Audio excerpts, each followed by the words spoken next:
I love my HBCU. And boy, I love it, love it.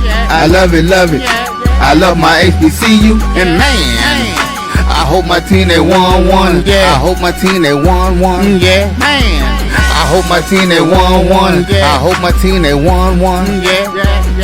I tune into the HBCU Sports Lab to see if my team won or lost. If they lost, I'm quiet as a mouse. But if they won, keep tab. I'ma do the dab, yeah. Dr. Cavil, he know what he be talking about. Mike and Charles, they know what they be talking about. They compress the analytic data with the hip hop. If you know them like I know them, they gon' tell you if your team, if they won or lost, and who the ball. So listen to Professor, yes sir, and pay attention, cause he gon' teach a lesson. This is Dr. Cavil with Inside the HBCU Sports Lab. Shout out to our deceased brother, Mitch Hyder. It's just the three of us. Mike, you remember those days out there in New Orleans. Charles, you've been out there doing Bayou Classic Weekend. It gets a little exciting for us. It does. The days when we were running around and probably doing a little too much, but certainly having a good time. Absolutely. Yeah. Speaking of ancestors, we have to add another one, which is Mr. Clyde Doughty Jr., Bowie State Athletic Director, Vice President of Intercollegiate Athletics, has died.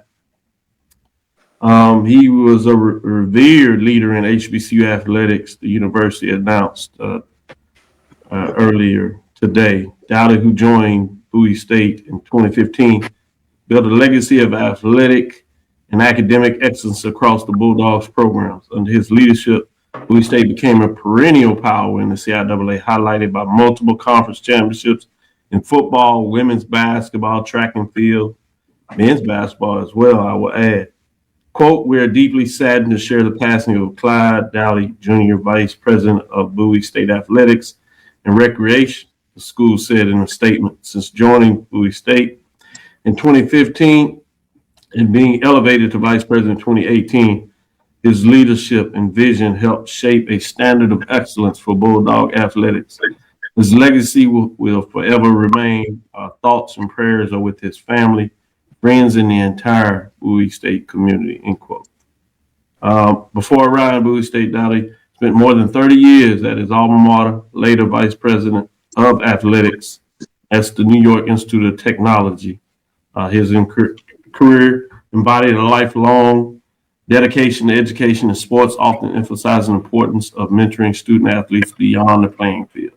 Let's give a moment of silence on behalf of the HBCU world, Bowie State family, friends of Mr. Clyde Doughty Jr.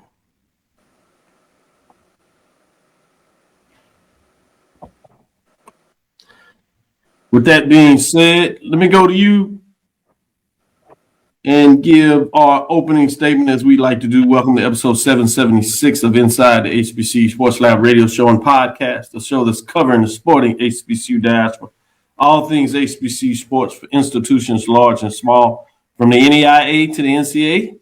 We share insights and information on the HBCU sports culture, HBCU athletic aesthetics to facilitate the story of HBCU athletic programs and the business of HBCU sports. We, in short, just call it HBCU sports pedagogy. I'm your host, Dr. Kenyatta Cavil, along with my co-host, Mike Washington, Charles Bishop, just the three of us. We might have some guests coming here and join us as we get going. But we're filming from our home studios and sending a signal live to KSWH 1230 AM studios with the Texas Radio Hall of Fame and multi-Hall of Famer Ralph Cooper in the beautiful home of Texas Southern University from Houston, Texas. Charles and I got a chance to chat up with Ralph Cooper, star, as he's part of the ESPN 30 for 30 premiere, if you would, of the PVIL. That's the Prairie View Interscholastic League. For those not in Texas or not been around Texas may not understand what that means. It is the term that they use in terms of the Scholastic League.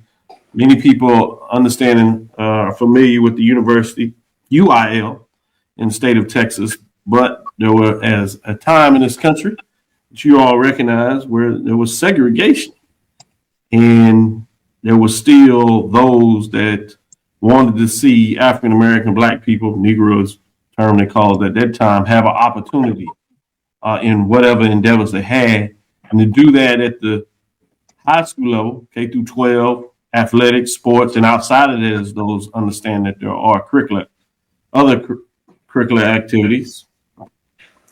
That was done under the PVIL for segregated institutions for Black, if you would, historically Black high schools and middle schools, both men's and women's sports, and bands, drill teams, debates, and all those things.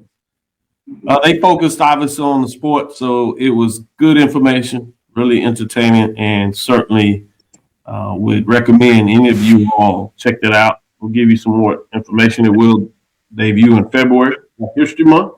And Charles got a chance to listen to me opine on all these different things. Got to see him when he saw somebody that was associated with Jackson, not Jackson State, but Jackson, the city, that lived down the street. So you can see him light up like a Christmas tree. Mike, that's a proud brother, and it's funny when you see him when that pride hits him. Yeah. You can see him when he perk up. You don't even have to say the whole word Jack. All you got to do is say Jack. You can just a second when you said that, I saw him perk up. So. No doubt. Good points. Well, I'm gonna go to you, Charles, since you stuck in there. What's on your mind in terms of the athletic world, particular focus on obviously what we do, HBCU sports? What's on your mind this week? Yeah, just go back to that premiere. I mean, that was tremendous to take part, to get an opportunity to watch that. Tremendously educational. Obviously, me being from Mississippi, about to learn about the PVIL over here in Texas. Of course, you had a similar sort of something going on across the South, and it got me to thinking about the Negro leagues, the Negro schools in Mississippi during that time. Some iconic teams. Where you're talking about Coleman High in Greenville, Mississippi. You're talking about Lanier and Jackson, the 1964 national championship team. It just got me to thinking about all that. But one of the big things I took from that, man, Doc, to see some Eldridge Dickey footage. You've heard about this man for like all my life. Like my dad, talks so much about Eldridge Dickey. Talks about him so much. Yeah. And to see some footage of Eldridge Dickey, it was phenomenal to see. I don't want to give away too much about the documentary, but I mean, it was a phenomenal watch, and to really learn about sort of the history of the PVIL and the history of high school football here in the state of Texas, and those guys who played in the shadows to finally get their just due. I think that was huge. So it was phenomenal to sit back and watch. Well said. I'll go to you, Mike. What's on your mind this week in terms of HBCU sports? Well, I hate to be the bringer of controversy, but what's going viral and what's happening with the Morehouse coach that was fined after Tuskegee's coach, Morehouse College, is fined after Tuskegee's coach handcuffing goes viral. You can just stop right there at Tuskegee's coach handcuffing, then that goes viral.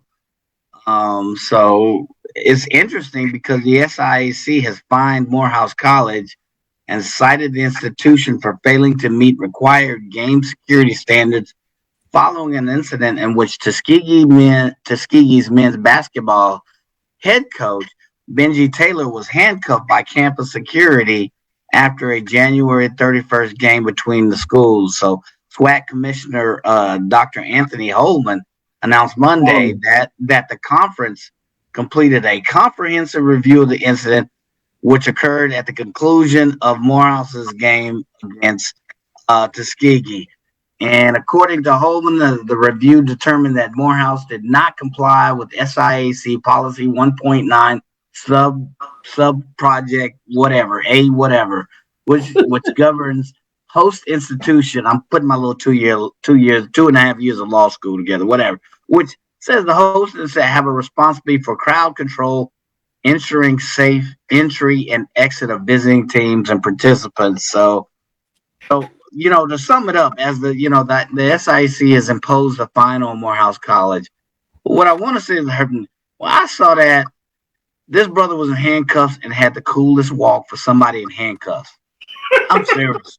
He had the coolest walk. I'm like, he's in handcuffs and looking and has a stroll.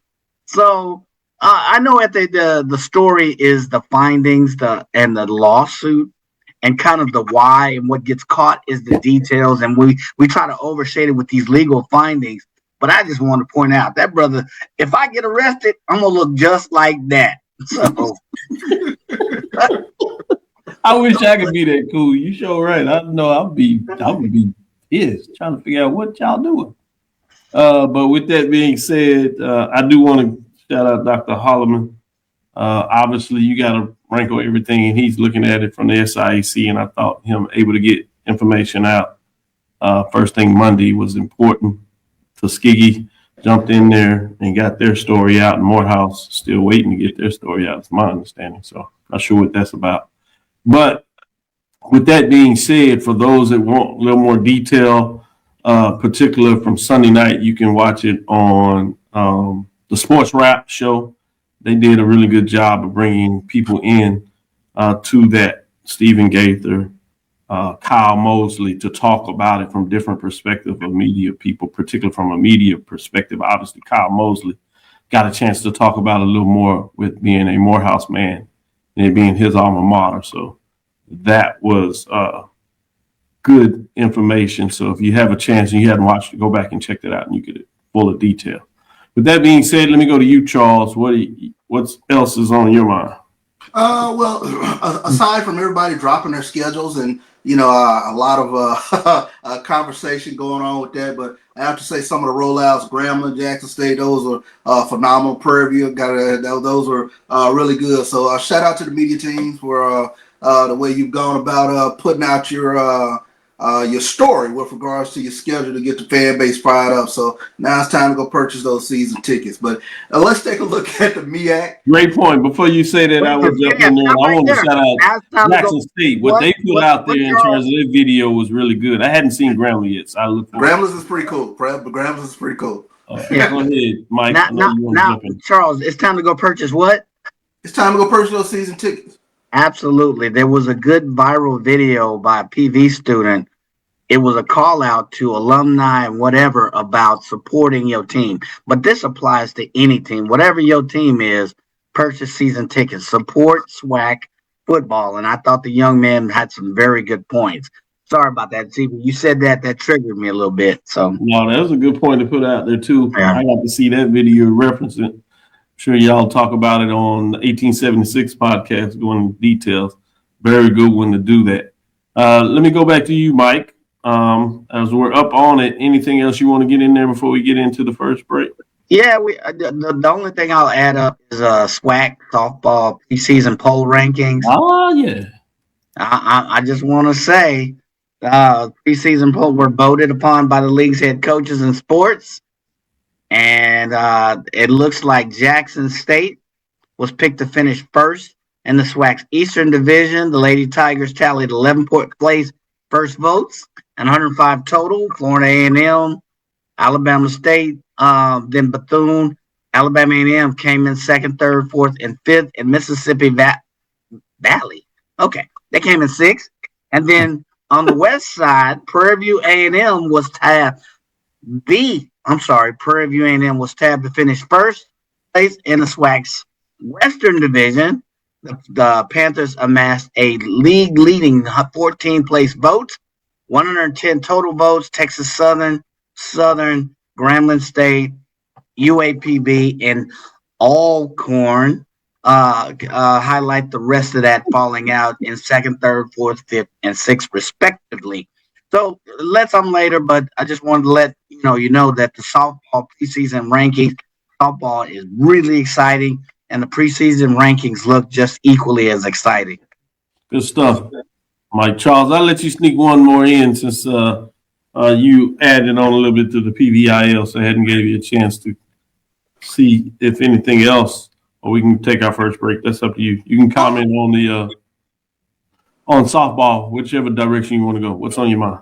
Let's take a look just real quickly. MEAC, as they announced their weekly women's basketball awards, as Howard Ford Niall Miller was named the MEAC Player of the Week. Delaware State guard Amaya Scott was named the Rookie of the Week, and Norfolk State forward Carmen Quetty earned the Defensive Player of the Week honors, respectively. We take a look at Miller, who was the Player of the Week. Niall Miller from from Howard, posted her second straight double-double with 12 points and a game-high 10 rebounds and a steal while shooting 71% from the floor in their 68-59 win on Norfolk State. Amaya Scott scored 9 points with that, 4 steals, 4 rebounds, and an assist against Maryland Eastern Shore.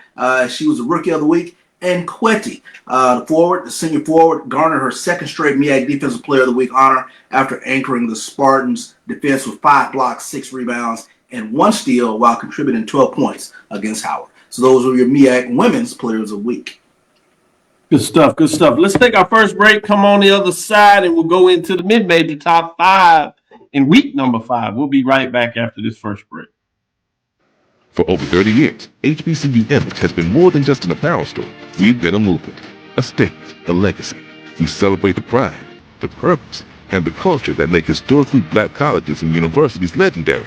Whether you're a student or a lifelong supporter, our gear lets you wear your HBCU story with confidence and style. Because when you wear HBCU Image, you're not just wearing clothes. You're wearing culture. You're wearing pride. You're wearing purpose. HBCU Image, a Kenny T's company. From cancer care to accidental injuries to cardiac care, we all know that there are times that you can't control what happens in your life. But with Globe Life Family Heritage, you can be prepared to weather the storm when it comes. Call Dr. Beverly Eagle Rogers at 877-300-8269 or visit the website at globelifefamilyheritage.com. With over 25 years of serving communities, Dr. Beverly Eagles Rogers is here to help you and your family through difficult times. Dr. Beverly takes pride in Globe Life being one of the few companies that returns 100% of premiums to clients that stay healthy. So for more information, call Dr. Beverly Eagle Rogers at 877-300-8269 or visit the website at globelifefamilyheritage.com.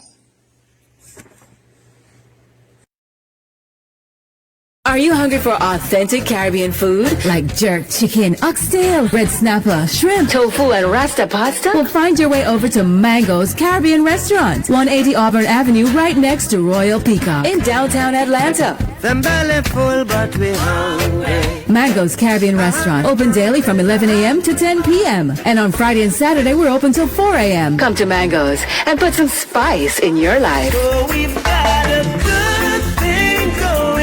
Mango's Caribbean Restaurant, 180 Auburn Avenue, right next to Royal Peacock in downtown Atlanta. For more info or directions, call 404-698-3992 or log on to mangoscaribbeanrestaurant.com. For instant coupons, text MANGOS to 313131. Tell your mama hungry, papa hungry, brother hungry. Mango's Caribbean Restaurant, authentic Caribbean cuisines. Open up the door. Tell your mama. Compress the analytic data with your hip hop. If you know them like I know them, they gon' tell you if your team, if they wanna lose, and who the ball. So listen to Professor, yes sir, and pay attention, cause he gon' teach a lesson. This is Dr. Ville inside the HBCU Sports Lab with Mike Washington and Charles Bishop. With that being said, let's jump right into it and get into our top 5. Obviously, we'll first and see if we have any team dropping out this week. And as you see, we did not have a team dropping out for the women's mid-major division in week number 5. So let's look at those that are receiving votes. Have some tough teams that are playing some good basketball that are outside of this top 5. But with that being said, you have Paul Quinn, the Lady Tigers, sit at 13-14, 8-1 out of Texas, Dallas area getting it done. HBCU AC, and you'll see quite a few teams out of the HBCU AC Another school out of Texas, the Wiley Lady Wildcats, sit at 12-4, 7-2 with 25 points. They're outside of that illustrious top 5. Also out of the HBCU AC is Oakwood Lady Ambassadors, sit at 13-6, 9-1 with 21 points. We do leave the HBCU AC, but we stay with the NIA program, or one in that framing, which is Arkansas Baptist Lady Buffaloes that sit at 12-3, 2-1, 18 points. And then you have Division II eyes out of the CIAA, Virginia State Lady Trojans sit at 14-5, 7-3 with 16 points. Let's get where the rubber meets the road and get in the top 5. There are arrangements to top 5. While everybody's been able to stay there in the top 5, we do see some changes here where you have the Miles Lady Golden Bears that sit at 17-3, 15-2. They have one first place vote with 37 points, although they slide down to the 5th spot, formerly known in the 3. Moving on to number 4, Fayetteville State Lady Broncos. Once they drop in the top 5, you know what they tend to do. They tend to move up. They do have a huge victory over Winston-Salem State, so they move up a spot as they took down those Lady Rams. Now their record is at 15-2, 9-1. They also have a first place vote with 43 points. As I said, they move up one spot from number 5. Bringing us to number 3, we have the Edward Waters Lady Tigers that sit at 16-14, 14-3. They do have one first place vote, 42 points there. You see in the rankings, actually sitting at 55. They were formerly number 4 in the ranking. As we continue to move forward, let's move up to number 2. Well, we have Winston-Salem State Lady Rams. They're 17-2, 8-1 after a tough loss. They still hold on to 2 first place votes, but they do drop from the number 1 spot with 63 points. Let's see who edges them out, and now is the new number 1. As you guessed it, it's the formerly number 2 program, which is the Langston Lady Lions that sit at 19-2, 13-2, 4 first place votes, 65 points, and they are in first place in the Sooner Athletic Conference, playing some really good basketball. One of the programs that are doing it both on the men's side and the women's side in terms of being the top 5. But this week it's all about the women in terms of Tuesday in week number 5. And in this case, NIA-wise, it's Langston Lady Lions. With that being said, let's see what these 2 gentlemen have to say. We're going to start with Mike. What are your thoughts in terms of week number 5, mid-major for the women's top 5, Mike? No, I can't deny, I hate to say it, Mr. Gaither. I honestly think, in my heart of hearts, I think, to be honest, Winston-Salem should probably be, the way they're playing, you can make your argument that they should be number 1. So they're playing some very they're playing some very good ball. You look at their conference, and I don't want to go into too much of the details, but how they're scoring, I would go that Langston is done, but I'm still scratching my head because of some of the teams. They lost to a team called Science and Arts. So they are 13-2 in the conference, but they lost to that team. Fayetteville State has a solid. So for the most part, Doc, I don't agree. I don't disagree with this poll, but I'm not convinced that Langston, just based on strength of schedule, and I don't know right now that's subjective because none of they don't have common opponents. So I can't really argue with that, but I would say that Winston-Salem, you could make a strong argument for them moving up and Miles moving up as well. Boy, I tell you, Mike is hard on Langston. They've won 11 straight. He's still saying, I don't know, conference play, whatever it is. He's like, yeah, whatever. And then science and arts. I mean, that's just the name. It's the name of the school. How you be mad at what somebody calls their institution? It is what it is. Anyway, let me go to you, Charles, because Mike is just mean. With that being said, what are your thoughts on the top 5? Okay, so I'm probably going to push Edward Waters up to 2, and then I'll have Fayetteville State 4. I'm sorry, Fayetteville State 3, and then Winston-Salem 2. Fayetteville State does have Winston-Salem State 4. So let me say it again. Langston, Edward Waters, Fayetteville State, then Winston-Salem State. Fayetteville State, they got a good dominant head-to-head win over Winston-Salem State. So that's where I have to give them the edge. Edward Waters is the interesting one to me. They won, I believe, 12 out of their last 13. A loss back to Clark a few games ago. But what's interesting, at least to me, they're playing really good basketball, but they finish up the season. I know they have wins over Miles and Tuskegee already, but that was at home. So they'll finish up the season going to Miles and Tuskegee. So whether they can stay, up in that upper echelon will be kind of interesting. But the next few games, Lemoyne, Spring Hill, Albany State all at the crib, and then they close out with 4 on the road. So it'll be interesting to see what they do down the stretch. Can they stay in that top 5? Good stuff. Good stuff. Charles, you wanted a piece of that smoke, huh? I asked for it. He dropped Winston from 1 because of that loss of Fayetteville State all the way to number 4. Wow, I thought I was. That wasn't me. And Mike, I will say this about Langston. We'll find out a little something. I know you don't like science and art, but science and art is sitting in 3rd spot, 4th spot, if you would, in the Sooner Athletic Conference. Mid-American Christian is behind them.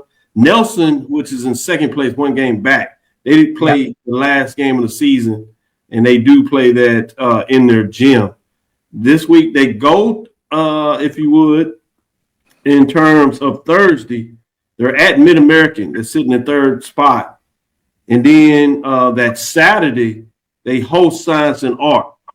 So we'll get a chance. If somebody's going to bump them off, you would think it'd be one of those teams at the top of the conference, regardless of the name. I did want to share that with you just in case next week, if they do win, you'll have different thoughts. I don't. But anyway, they're rolling 11 in a row. So I wanted to give some love to Langston. Not only are they number 1 as they move in that number spot with the tough loss to Winston and Fayetteville, and I'd be interested to see what Gaither thinks in terms of the CIAA versus the Sooner. He obviously knows all things about CIAA, but I'm sure he doesn't really focus on the Sooner Athletic Conference. But it's somebody he can go do the homework and he can come back and tell us. Also, Clark Atlanta has a key win against Edward Waters. Now, that was earlier in the season. I'm going off memory, correct? Yeah. And they also have a win against Miles, if I correct. So, yeah. So you look back. I kind of weighed that as well with some of my comments. I was joking about science and arts. You beat a school called Science and Arts. We might as well. I tried to help him out. That's like us playing Lynchburg. Come on. Everybody plays Lynchburg. Maybe Science and Arts are 1 level up above Lynchburg, but they're not on the schedule this year. The AD of Prairie View, Mr. Golf, already put it out there. They're not on the schedule. Everybody else playing D2. Was not the only Prairie View is not playing any D2, so that won't be a problem this year with folks looking at the schedule. That won't be an issue. In fact, they play 2 top 25 teams at the end of the year. We'll see what that looks like in terms of that action. And then they go Baylor. They are Big 12, but boy, Baylor's having a little problem. With my stomping grounds. Yeah. And with that being said, back on the HBCU sports, I do like how you broke down in terms of Edward Waters, Miles, and in terms of what that looks like in terms of some big wins and excellent points you make there. With that being said, let's take our next break. Second break, if you would. We'll come back on the other side. We'll flip it. Now it's time to go to the major division and see what's going on with the major division, see what Charles and Mike, the professors, have to say about that. We'll be right back after this next break. This is the Dean of the College of HBCU Sports, Kenyatta Cavil of Dr. Cavil's Inside the This is the Dean of the College of HBCU Sports, Kenyatta Cavil of Dr. Cavil's Inside the HBCU Sports Lab with Mike Washington and Charles Bishop. Come mix it up in the lab where the course lecture is in session every Tuesday from 6 o'clock p.m. Central Standard Time on Facebook Live, YouTube Spreaker, or the BCSN app, as we discuss all things about the HBCU sports culture, including exploring the week that was in the sporting HBCU diaspora, as well as the upcoming week of HBCU sports. With me, the Dean, the College of HBCU Sports, on Dr. Cavil's Inside the HBCU Sports Lab with Mike Washington and Charles Bishop. Course lecture dismissed. It's never too early to plant the seed, to share the tradition, and instill a sense of pride in your HBCU with your little ones. HBCU Pride and Joy Children's Boutique helps you share your school spirit with a wide selection of adorable kids apparel and accessories officially licensed from your favorite HBCU. Visit hbcupridejoy.com and follow us on all social media at HBCU Pride Joy on Facebook and Twitter. When it comes to professional learning, teachers deserve better. From the leader in online learning, Stride brings you the Stride Professional Development Center, an on-demand library of mobile-friendly courses that gives teachers choice and flexibility, allowing them to learn anytime and anywhere. Our dynamic courses provide bite-sized learning and help educators advance their knowledge while also gaining professional development hours. It's time you take charge of your learning. Visit us today to get started. For over 30 years, HBCU Image has been more than just an apparel store. We've been a movement, a statement, a legacy. We celebrate the pride, the purpose, and the culture that make historically black colleges and universities legendary. HBCU Image, a Kenny T's company. Compress the analytic data with your hip-hop. If you know them like I know them, they gon' tell you if your team, if they want a law, and who the ball. So listen to Professor, yes sir, and pay attention, cause he gon' teach a lesson. This is Dr. Cavil with Inside the HBCU Sports Lab. Let's jump right into it and go to the major division for the women in week number 5. We did have a team dropped out, so we'll let you know what that looks like. And we have a couple of receiving votes that have shrunk down as the season has gotten moving forward. But dropping out this week was Norfolk State Spartans, 5-2, still playing some good basketball. But some teams are playing some really good basketball. They had a loss. Intriguing when you think about Norfolk State. They have big wins when they destroy teams, but they have a couple of losses in conference play on the season. So let's get into those receiving votes. We have Norfolk State Spartans sitting at 5-2, 38 points. We have Alabama State Hornets sitting at 6-3 with 32 points. We have Florida A&M Rattlers sitting at should be Texas Southern sitting at 4-5 above FAMU as they are outside of that at 19. With that, let's look at number 5, those top 5 programs. Let's get into it. Have those Southern Jaguars playing some really good basketball. Let you know what the competition is in the fact. They were 2. They did take an L this past weekend, but they're still in that top 5. 11-9, 7-2 went to Alcorn as they were jostling for first place. On the road, it's always tough in the SWAC, as you know. 47 points. They dropped 3 spots because of that loss, but they are still in the top 5. Let's get to number 4. This is a new entrant this week, which are the Howard Bison playing back in solid with 16-7, 6-1 in the conference, 59 points. They were not ranked last week, but they jump in there based on how they played. At number 3, Alcorn State Braves. They got them 2 this week, 11-9, 8-1. Big win over Southern for their first place, solidifying where they stand in the conference race is 63 points. 4 first place points. Not first place. Some people probably want to see them get a first place vote, but none of the voters did that. With that being said, let's go to second place. And second spot is Alabama A&M, the Bulldogs, the Lady Bulldogs over there getting it done in Huntsville. 12-9, 8-1. 3 first place votes, 75 points. They move up a spot as they are dominating some teams. They escaped against Bethune-Cookman. A couple of players got called for penalty, got thrown out of the game, right? But they got it done. With that, let's look at number 1, as you saw, Maryland Eastern Shore, 12-10, 5-0 in conference. Just calmly, they keep winning. Not the same on the men's side where both people are sharing that. But these women, in terms of Maryland and Eastern Shore, they are solid. 12-10, 5-0, 5 first place votes with 77 points, and they remain number one this week as the Maryland Eastern Shore Hawks remain number one in week number 5. I'm going to start with you, Charles. You see the top 5. What are your thoughts, top 5, with a little change with Howard jumping and pushing out Norfolk State? Where are you with this top 5? I'm gonna flip Alabama A&M and Maryland Eastern Shore. I think Alabama A&M is playing a little better basketball right now. I can't say enough about Alcorn in terms of what they're doing. That was a huge win over Southern. Nate Gilbert and their defense. You take a look at the SWAC defensive standings. Alabama A&M and Alcorn are 1 and 2 in terms of playing team defense, and especially for Alcorn to not have Destiny Brown this season. That was 12 points and almost 8 rebounds. That's not on the roster anymore. And Alcorn is right back in the mix of things. So it says a lot about their program. So huge win for Howard over Maryland Eastern Shore. So taking a look at that bodes well for Howard. They won 4 in a row now.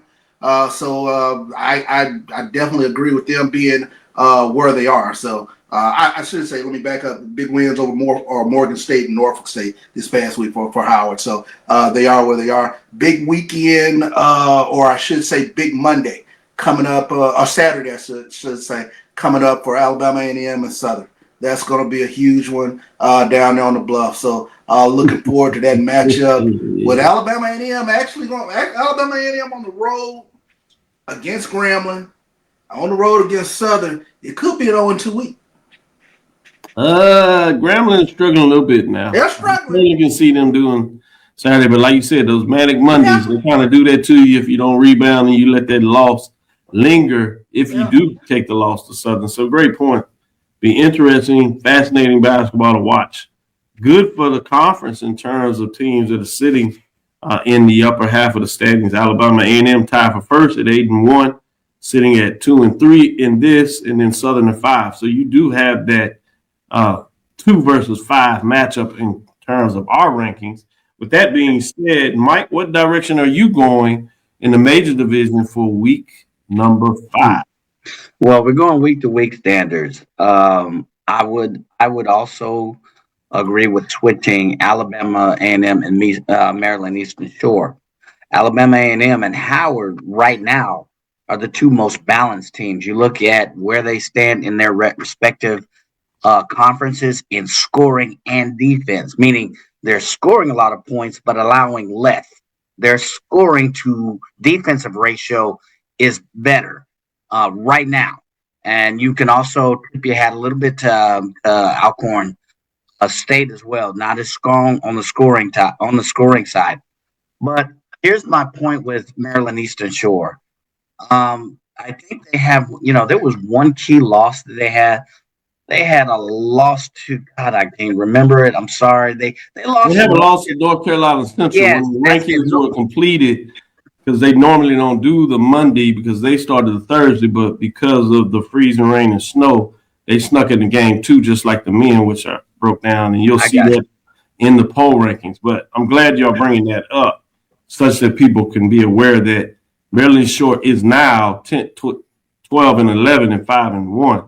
Exactly. So if we had put that input and those voters took that in consideration, you probably would have got some changes. So yeah, I can see where you're talking about Alabama A&M, but I did want to make sure that people realize that. But continue, Mike, to put that's what I was getting at. Alabama A&M has a stronger showing, as CB alluded to, but Maryland Eastern Shore has a recent loss against a non-ranked opponent. Now, they do have a strong win against Howard a couple of weeks ago, but I think that should go into consideration. That's the other reason I would flip Alabama A&M at Maryland Eastern Shore.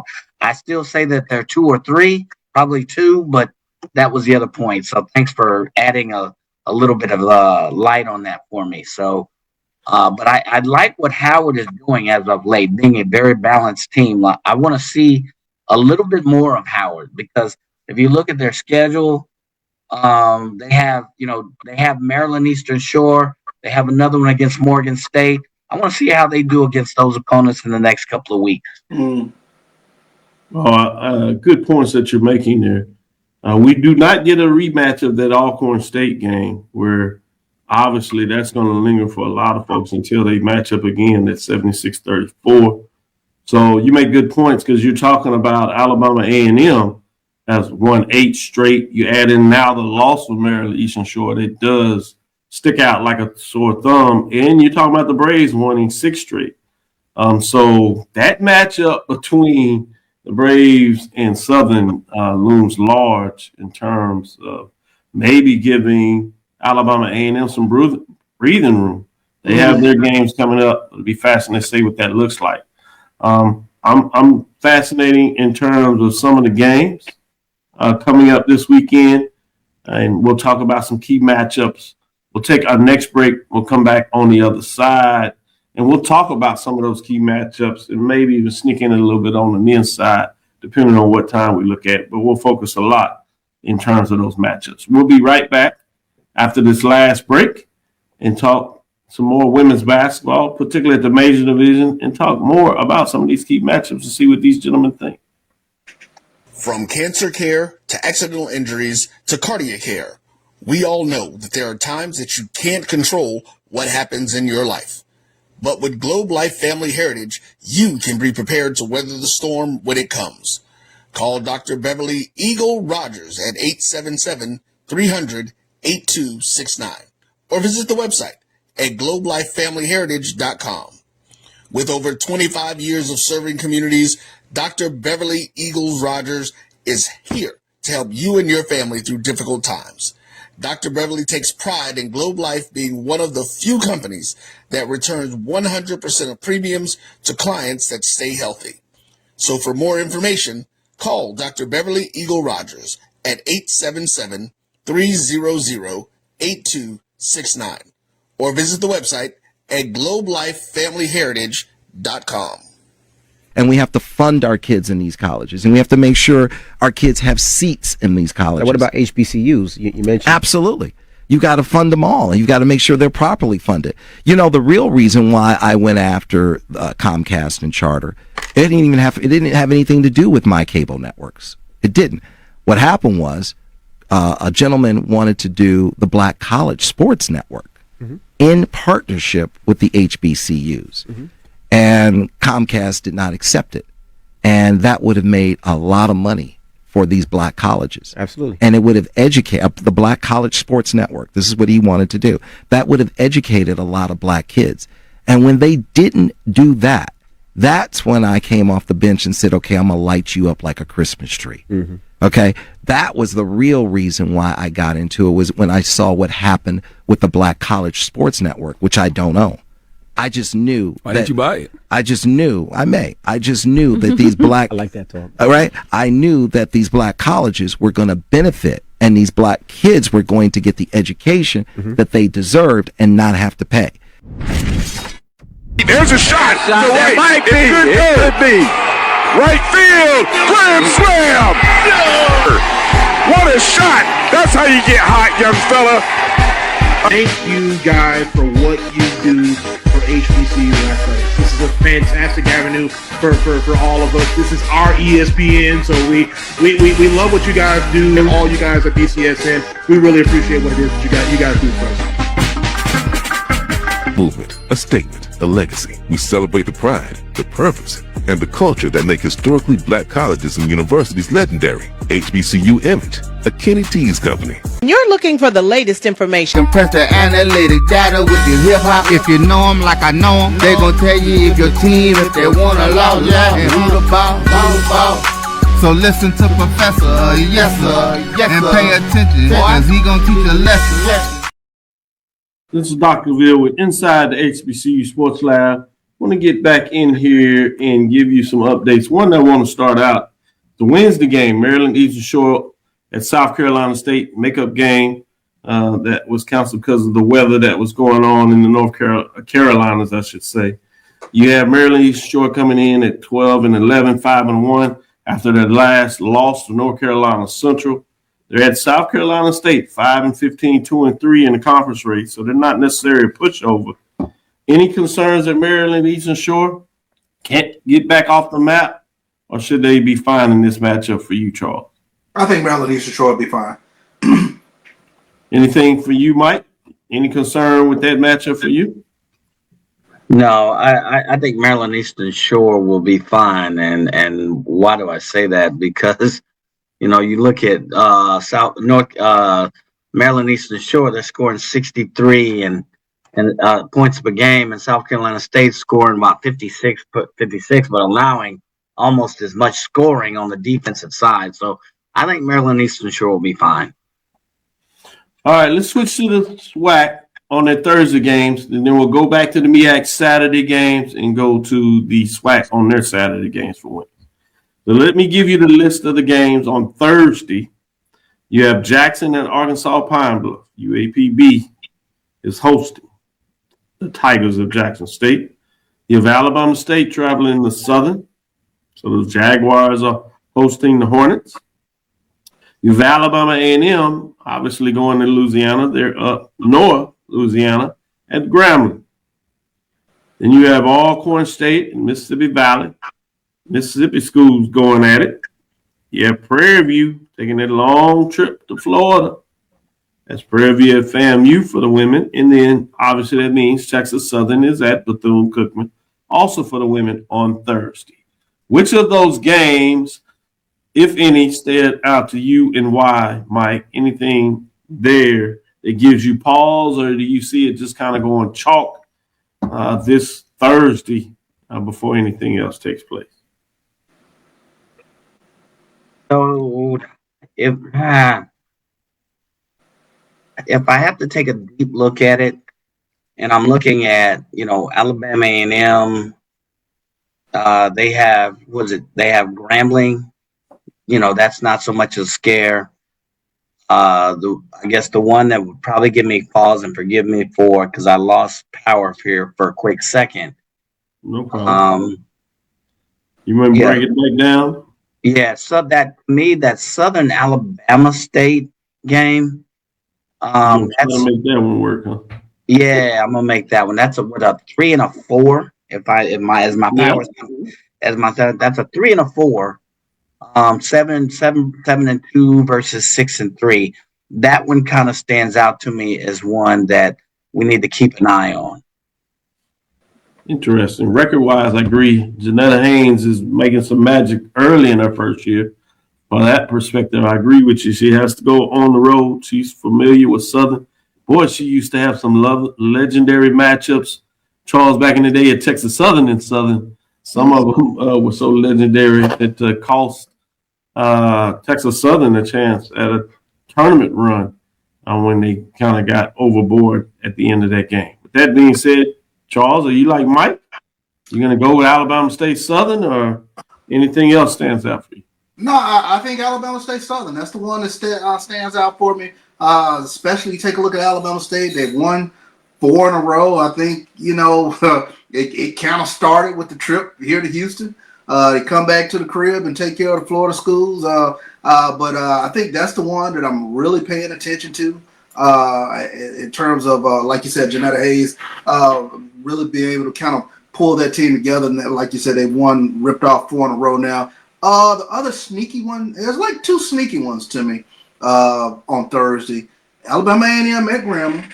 And I know Grambling has been up and down this season, but something about playing at home, getting up for a team like Alabama A&M, number 1 team in the conference, coming to you. That one is kind of interesting. And watch this one. Alcorn going to Itabena. That one will be kind of sneaky interesting. Come on, don't say it. No. Don't say it, Charles. No. Sneaky one to watch. No, you didn't bring Valley back up, did you? Especially when you're here, I want to make sure I shout out Valley. Come on, Valley back in the conversation. Oh. Mike actually seems mad. I said a sneaky one. With that being said, let's go to some of these Saturday matchups and switch it to the MEAC. We'll have a lot of talk. Our independents, they're really struggling this year. Hampton may be able to push over the hump, and so we'll see what we see there. A&T is not the self as they've been at the top of the conference as they transition, but falling back this year. But and then Tennessee State obviously is rebuilding, the opposite of what the men's program is doing. But to the MEAC, Saturday, you have South Carolina State at Howard. That is 6-1 now. Obviously, we'll have another game for South Carolina State, so we'll see if they're at 500 or if they're 2-4. You have North Carolina Central. They got the win over the surprise Maryland Eastern Shore. They're just 1-4. You have Norfolk State coming in 5-2. That's probably going to come in mad, and they're at home. But with that being said, you do have to play the game. You have Maryland Eastern Shore that will have another game in the belt, so they will maybe get some of that madness off after that tough loss. They play Morgan State, so it is a Maryland rivalry in that scheme of things. Morgan State does just come in at 2-5, though. You have Delaware State on the road at Coppin State, 1-5, 3-4. So not a lot here, I guess. Maybe you're looking at to see if teams are going to stay in the top of the race with Howard, Maryland Eastern Shore. Maybe you can squeeze out Norfolk State and try to make it about something. But anything there, or are you just going chalk, Charles? Chalk.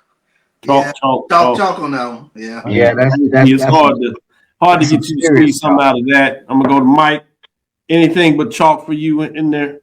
Ain't nothing but the chalkboard for this one. So I can get it.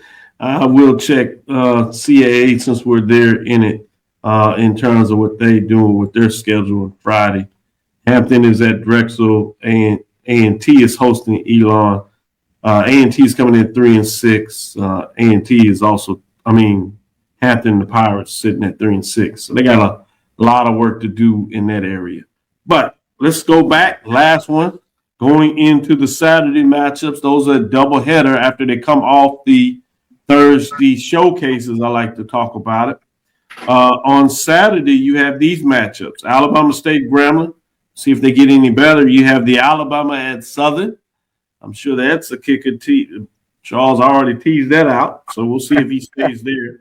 You have Alcorn State at Pine Bluff, Prairie at Bethune-Cookman, Jackson State at Valley, Texas Southern at FAMU may get you a little bit in terms of what your thoughts. Charles, I'm going to stick with you since you went chalk. See if we can get you off that chalkboard. Absolutely. I think you got a couple of matchups. Obviously, Alabama A&M Southern is the marquee one. But again, Alcorn, be careful with Arkansas Pine Bluff. That's a good team. On the road, they go to Pine Bluff. So I think that'll be a good one. And Florida A&M has a huge opportunity to go 2-0 this weekend at home. Texas Southern's managing some injury issues. So that'll be another one to kind of pay attention to is Texas Southern and Florida A&M. Mike, what are your thoughts? Well, I cannot disagree that the marquee matchup is, Alabama A&M and Southern. But that Texas Southern is intriguing. Here's why. The number one scoring team in the SWAC is Texas Southern. So, and the worst team, third from the bottom right now this week, worst team in defense is Florida A&M or FAMU. So I'm interested to see how Texas Southern, will fare against FAM or vice versa. So that one kind of interests me as well. And no, Charles, I'm not going to say Jackson State and Mississippi Valley, okay? No, I didn't say it either. And then the other one, I'm sorry, I have my notes to the side here, is that Alcorn as well, not because they're playing UAPB, but because Alcorn will have to stay afloat. And I think they're on a 6-game winning streak. They are also at the tops of the SWAC in scoring. I forget where they were, but can they extend it? They got Pine Bluff and FAMU. Can they have a good chance to go, 8 straight games in the SWAC, stay, in pace with that number one spot. So, but they're playing a team that if they're not watching out, to CB's credit, can come back and bite you. So that one will be that's a head scratcher. That's a nail biter, not a nail biter, but a nail, maybe, sub bite, whatever you want to call it. So that one's interesting. Well, I got to ask you this. Prairie View has finished women's. Tough one to ask. First year coach, 0-9 after the first half. Y'all didn't seem too confident going to Florida. So let me give you the rest of the schedule and see if you can find me a win. You have Prairie View, FAMU, Prairie View, Bethune-Cookman. You said no there. Where's Valley? Where's Valley? Grambling at Prairie View. You have no Valley to hold you up. Valley got them at home, so I don't know if it would have been better on the road. But you got Grambling at Prairie View. You got Southern coming to Prairie View. Yeah, Prairie View at Valley. Prairie View at Pine Bluff. Jackson at Prairie View. And you got Alcorn at Prairie View. And obviously they close up with a Thursday night game at Texas Southern in Houston. Do you see a win? And if it is, who are you saying that they have the biggest chance against? Starting with you, Charles. And stop squinting your eyes. That means you're looking too hard for it. Looking hard, ain't he? Like, it is not rocket science. It is not a quadratic equation. It is simple. He just made it in one because he's saying he don't see it. I'm fighting for one. I'm 0-18. Come on, guys. It has to be at home. It has to be a game at home. Okay. Oh boy. Yeah, those road home games are not easy though. I know. Jackson and Alcorn home. Alcorn no. Maybe Jackson. Maybe Jackson State. Yeah. Grambling maybe. Grambling's a possibility. Grambling and Jackson. Yeah, those are my two best ones. Yeah. Southern. Mike, what about you? Simple. If they have any chance, I don't care if it's on the road, it'll be Valley versus Grambling at home versus Jackson at home. It'll be Valley and little bitty Mississippi. So they go get you every time you do that. Every time you do that, it don't work out well. Every time. Only time it worked out is when you backed off a little bit. Prairie did stuff.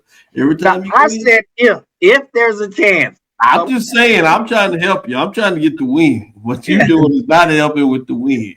And you got Charles over there squinting at the TV screen, which is making me just that much better than Charles squinting. I hear you. Let's go to mid-major.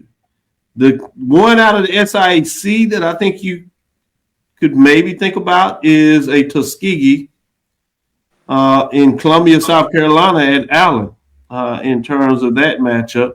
When you look at it in the standings, you have Allen sitting in the third spot currently in the East, sitting at 12-6 overall and 11-5.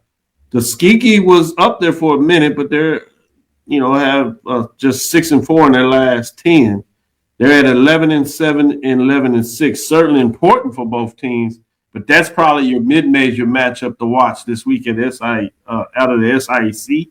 The rest of the teams that are at the top of the conference, Miles and Lane, and Clark Atlanta and Edward Waters, play some of the teams that are at the bottom of the conference. So not sure if I see anything there that would stand out. Any thoughts on that Tuskegee Allen matchup in regards to probably being the best game to keep your eyes on this week in terms of the SIAC? Yeah, that probably would be my better game in the SIAC. What's intriguing for me is for the CIAA, their next matchup when you're talking about Fayetteville State that came off the big win, their next scheduled game is not until the 7th. Obviously, that's Saturday, which is at Winston-Salem State. So it'll be interesting to see what that looks like. Is there's a little bit of payback in mind. Oh, yeah. And being at home, I think that's one to keep your eyes on. Even nothing else from that. Both of those teams are at the top of the conference in terms of the division standing, with Fayetteville State 15-2 overall, 9-1, 4-0. Yeah, Winston-Salem State sitting at 17-2, 8-1 in terms of the conference, 3-1 in the division. Obviously, I have it as a 2 versus 4 matchup. Any thoughts on that game, mid-major wise, selling that to both of you all? Starting with you, Mike. You got your eyes on what that may look like for you. No, sorry. I got sidetracked. I was looking at schedules. I didn't mean to go off on a tangent, but it's your time. Yeah, I mean, you are a big brother, so we certainly not gonna argue. I mean, how many times does Virginia State got to play Bluefield State? They play them a million times. What's up with? Maybe you can explain something in this schedule to me. I mean, they play them a million. They've already played them 2 or 3 times, so they got them a 4. Hopefully, those some makeup, so there's some scheduling mistakes. But you're right, they have them in there 4 times. I think those are just some games because they're both on the same date, so I think they're just double featured. I think that has got to be an error. But going back to your point, I think you were talking, what was it, Fayetteville State, and was it Virginia? Right? No, Winston-Salem State. They're on the road at Winston-Salem State. Winston-Salem. I know you don't like to talk about Winston-Salem State, but I don't like to talk because the Rams are at home, so you got to. I'm telling you, watch out now. Mr. Gaither. Mr. Gaither. Mr. Smith. Red, green. All right. So, no, I think that, in all seriousness, is probably the most intriguing. And here's why I say Winston-Salem comes in. And, you got number 2 and number 3 scoring teams on the women's side in the CIAA. One is scoring like 68.2, Fayetteville scoring 66.4. Both teams, Winston-Salem, Fayetteville, they're allowing 54.1, 54.8. So the matchup statistically, 2 balanced teams, they're outscoring their opponents on average statistically. So to me, that's one of the best matchups. One that may have some implications later on in the season. So I look at that as a very intriguing reason for a number. The other one is field goal percentage. Both also are, I think Fayetteville's not at like 40% field goal percentage. Winston-Salem's at 38 field goal percentage. But Fayetteville is allowing their opponents a very low field goal percentage, meaning their defense is on point against field goal percentage. Folks shooting from 10 feet to 15 feet to 20 feet out. So statistically, that is a very strong matchup. Charles, what are your thoughts on that? Fayetteville and Winston-Salem State. I mean, I think can Winston-Salem State get a little get back? Oh, absolutely, especially at home cooking. Especially when you're at the crib and Winston-Salem has an opportunity to get that get back. I look for them to get the W over Fayetteville State. But to Mike's point, I think you touched on a lot of things statistically. I mean, 2 and 3 offensively, 2 and 3 defensively, and you just kind of take a look at both teams overall playing some tremendous basketball. Yeah, you tend to favor the home team. Just when they get that crowd cooking in that gym, and you can knock down a 3 or 2, and everybody pumped behind that. And I like Winston-Salem at home. Yeah, last one I'll leave you one just to give some love to the HBCUAC. Paul Quinn sitting at the top of the West Division, sitting at 13-5. They are 8-1 in the conference race. They do have Philander Smith coming up that sits at 10-8, 5-4. So that's the one that you want to keep your eyes on over there. With that, we're going to close it out for our Tuesday show, so we can come back on Thursday, give you some updates, give you some scores as we're going through it, as we will be back in our studio since Texas Southern is on the road. We'll see if we can bring it back to you the following Thursday to get you back in the action as we go on to the campus. With that being said, Thank you for listening to Inside the HBCU Sports Lab. Make sure you share our podcast with your friends and colleagues. I am Dr. Kenyatta, the Dean of HBCU Sports, coming from inside the lab in the College of HBCU Sports with Mike Washington, Charles Bishop. Again, we want to thank you for listening to Dr. Bill's Inside the HBCU Sports Lab with Mike Washington, Charles Bishop, every Tuesday and Thursday at 6 o'clock Central Standard Time, as we will be back on Thursday. We look forward to Thursday to give you the latest news in the lab. Follow me, Dr. Kenyatta Cavil. It's DrKenyattaCavil. That's Threads, Facebook, Instagram, Inside the HBCU Sports Lab. One on Facebook, Inside the HBCU Sports Lab. If you would, on YouTube.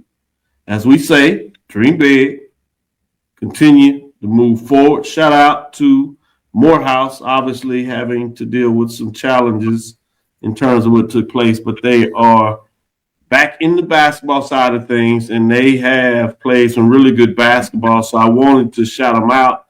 Because of everything, it overshadowed the fact that you had the number one team, Morehouse, versus Tuskegee, the number one team. That was East versus West, and Morehouse got the big win. So they're 9-1 in their last 10 games. We will focus more of that on Thursday, but sitting at 13-7 overall, 13-3 in the conference race, and they have a big matchup as they are hosting Kentucky State tonight now, actually, as shout out to Roy as he's getting it done. And then on Thursday, they host Lemoyne-Owen. That's 5 straight games they have in Atlanta, where they take on Lane on Saturday. And then the rival with Clark Atlanta on Valentine's Day, oddly enough. So it'll be interesting to see, can Morehouse continue on this hot streak, particularly with what some people would say distractions. Obviously bigger than that when it's serious than that. But in terms of what they do on the football field, on the basketball court, I should say. With that being said, we will talk with you soon. Charles? Of course. Mike? Lecture. Roy, you want to get in here? Come on, Roy. He's tied up. Dismissed. I'm dead. We got it. Shout out.